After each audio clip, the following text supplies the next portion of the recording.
Pinagliwanag ang iconic clock tower sa pamamagitan ng 3D mapping at may kasama pang fireworks display.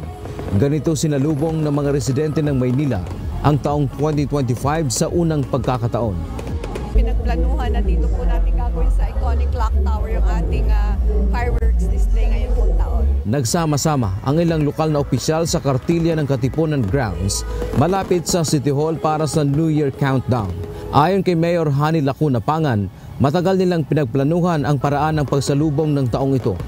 Mas maigi na ito kaysa magpaputok na maaaring masugatan at madisgrasya pa ang isang tao. Matagal na naman po natin na talaga ina-encourage ang ating mga kababayan na sana wag na po silang magpaputok sa kanilang mga tahanan. Masaya naman ang mga residente na sumaksi sa fireworks display at pagliwanag ng iconic clock tower. Nakita kasi nila ito ng malapitan na tumagal ng 5 minuto ang fireworks display at hindi pa mapanganib.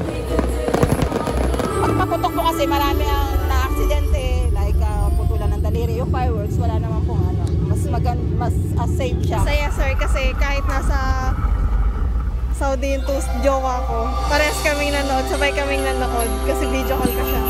Samantala, ang mas maraming tao kasama ang taga-probinsya ay sa Luneta Park sinalubong ang 2025. Dante Amento, humahataw sa Balita Ngayon.